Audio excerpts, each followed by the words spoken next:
So many of the boots that we cover can easily be put in general categories like expensive work boots, cheap work boots, heritage boots, dress boots, casual boots, even price categories like $200 and under, $400 and under, $1,000 and up. Well, this boot is especially hard to categorize because of how it looks, because it's this unique hybrid of a dress boot with a heritage boot and all this, like the luggy outsole, all that, but also because people make some wild claims about these boots, like best boot under $400. They're as good as boots up to the $600 to $700 price range. And the big one seems to be that you can't find a better boot for a cheaper price than Grant Stone's. And so we're gonna cut these boots in half, run them through our test to really see if Grant Stone makes the best value boots in the world. And thanks to Grant Stone for sending us these boots and sponsoring this video. And if you disagree with me, prove me wrong. Leave me a detailed comment on what you think I got wrong. It's a really good resource for people in the comment section, and it's really good for me to continue to educate myself and expand my knowledge base, because I like being challenged on these videos, especially where it's a sponsored review. As a reviewer, you gotta be up for review. So who is Grant Stone? Well, it was co-founded by Wyatt Gilmore in 2016, but the groundwork for Grant Stone was being laid decades previous, when Wyatt's father, the son of a renowned New England boot and shoe salesman, built a relationship with a shoe factory in China in the early 90s. Then in 1994, Wyatt's father went to China and started helping a factory make and sell shoes for the American market that had a Goodyear welt construction.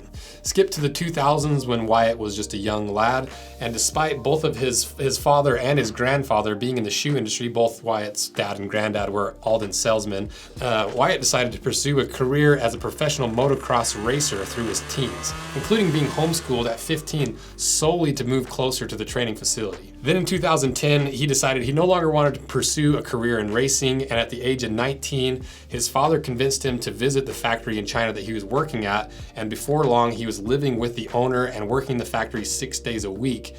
Then in 2016, after 6 years at the factory, Grant Stone was founded by Wyatt and the factory as they aspired to make their own super high-end Goodyear welted collection together. The goal was to make them from the best materials, sourced globally, assembled using some of the most difficult and superior construction methods to produce a product that speaks for itself. But despite their goals and their hefty ambitions, they were facing an uphill battle just from that simple 3-word phrase, made in China. And early on, they struggled to get their boots into certain markets because of that stigma that surrounded it.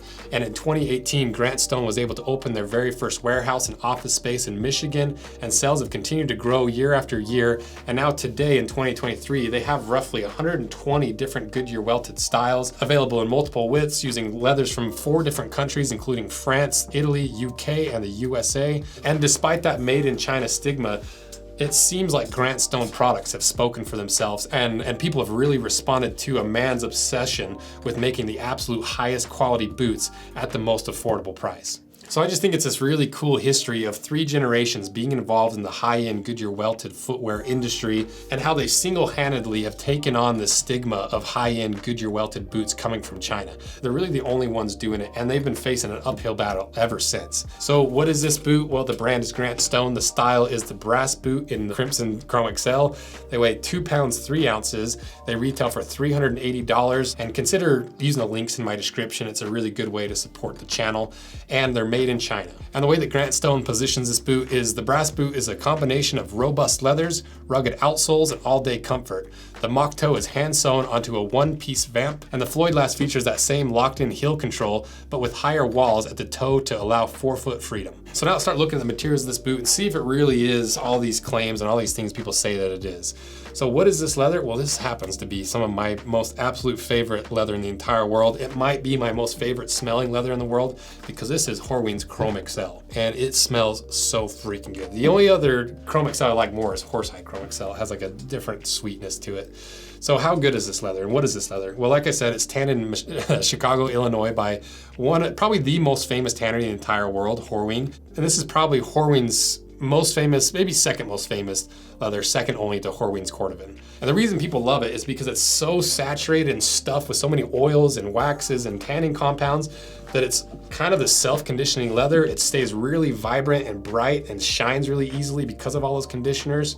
It smells really good, and it wears really, really nicely because you get some highlights and lowlights because it's a very unfinished leather. It doesn't have a heavy pigment layer on top like some of the other leathers. It's some of the easiest leather to break in because it's so saturated and so soft. It's a lot shorter break-in period. Really the only downside of Chrome XL that I am aware of is like it does scratch a little easily, and it wrinkles really, really easily because of how, I'm assuming because of how much stuff is stuffed into this leather. To me, this is up there with some of the highest quality leather in the world, and your $600 to $700 boots are usually made out of leather that's comparable to this, if not this exact same leather. And it's a decent thickness too. It's 2 millimeters thick. We put the macro lens on it, plenty of grain, even though it is a corrected grain leather. And we did the burn test on it just to show you how differently it acts because of how saturated this leather is with oils and conditioners.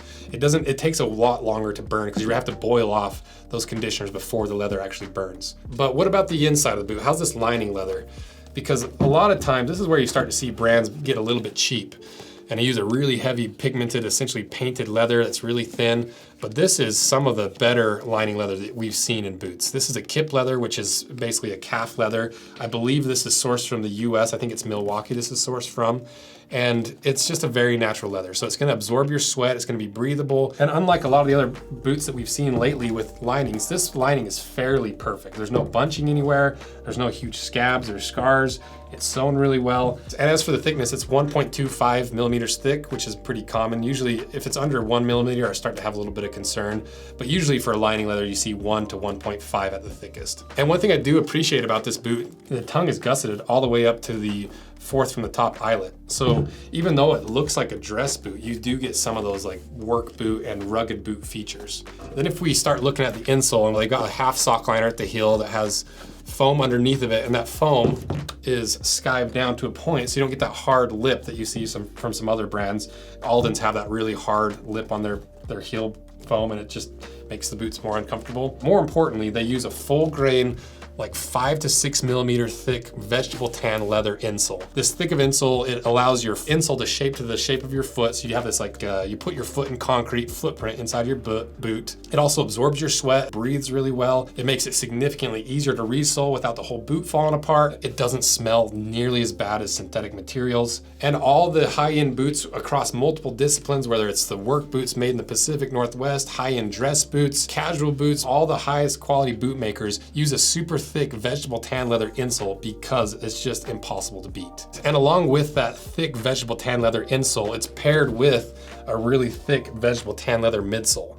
And the benefit of this is all of those internal components are sandwiched between really thick, durable leather. So all the cork and the filling material and the gemming and the shank on the inside, it's encapsulated with heavy duty leather. So that when you need to go resole these boots, the cobbler, all he has to do is pop the stitches, peel the soles off, and hopefully, because they use the highest quality materials, the whole boot doesn't fall apart and need for a rebuild. All they do is put a brand new outsole on, sew it on, and you're good to go. Versus cheaper materials like leatherboard or fiberboard, as they pull that off, the whole thing starts to delaminate and fall apart because there's no internal fiber structure holding that material together. And one thing that's very work boot-esque is the outsole of this boot. This is basically a dress version of the V100 Vibram outsole. It's very popular for work boots because this top lift is just about as thick and luggy.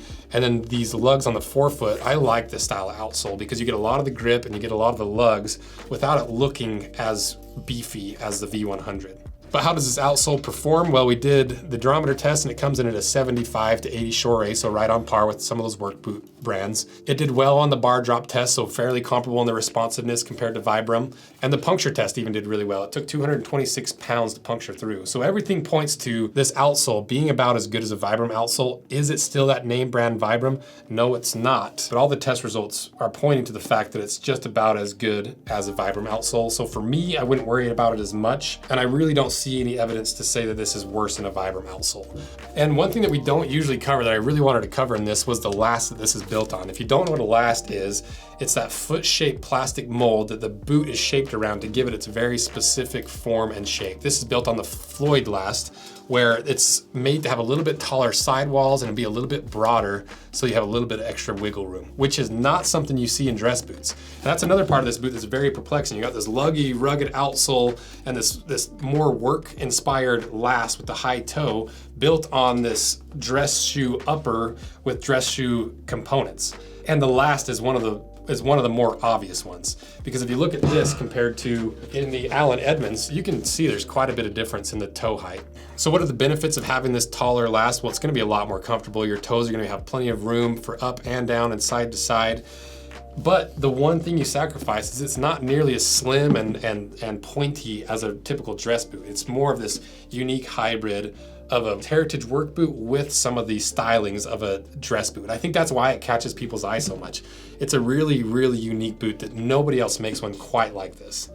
And if you don't like the really tall toe, they still have like this split toe Moctober boot, the Ottawa boot, that has that really slim profile. It looks a lot more like an Alden Indy. But for this video, I like this one. I wanted to highlight it and show you how unique this Last is. And I think that's a big part of why these are so widely loved, because they are universal. You can dress them up, you can dress them down, you have plenty of width so that you're comfortable if you want to take them on light hikes, if you want to beat them up, if you want to use them as a yard boot. They're definitely not a work boot by any means, but they're a unique hybrid. So now let's cut them in half and see what's on the inside and see what components they're using for such a unique hybrid boot.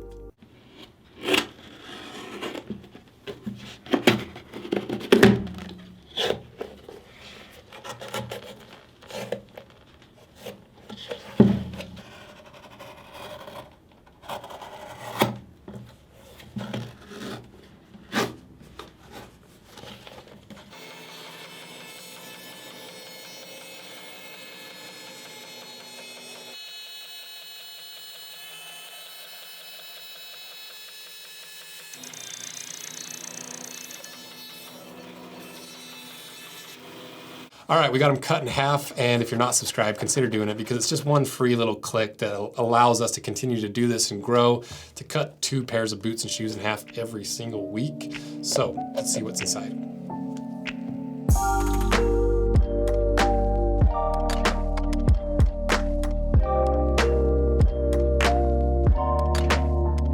This is why I love Grant Stone, because just looking at the individual components, you have this full grain vegetable tan leather heel counter that's gonna give you the durability, the strength, it's gonna mold to the shape of your heel, it's gonna support your heel, it's not gonna break and fall apart on the inside of your boot like fiberboard does, like leatherboard does, like plastics do.